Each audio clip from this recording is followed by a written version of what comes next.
Another food trip, another food vlog na naman tayo ngayon. Trending ngayon online ang restaurant na to, kaya ito naman ang ating inatake sa araw na to. Kaya yala!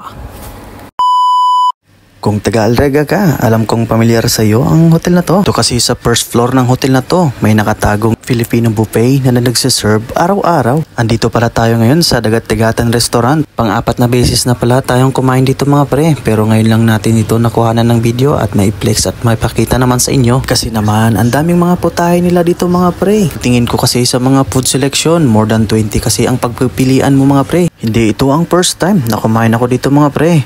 Kaya sa pagbalik ko, medyo nagtaka ako sa lasa ng mga pagkain nila. Ginalingan yata ng mga chef nila kasi medyo masarap na. Pero sumablay sila ngayon dito sa barbecue nila na isaw kasi medyo makunat mga pre.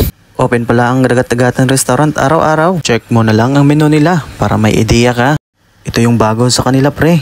Ikaw mismo ang magtimpla ng sarili mong halo-halo. Ikaw na mismo mag-adjust kung ano ang gusto mo. Lahat only yan. Dito pala may promo sila. Kung birthday mo, may libre ka ng isa.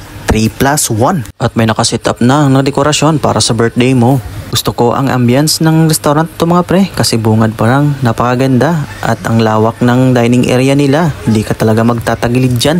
Kung balak mo man kumain dito sa weekend, dapat may reservation ka kasi punuan dito mga pre. Kontakin mo lang sila sa Facebook.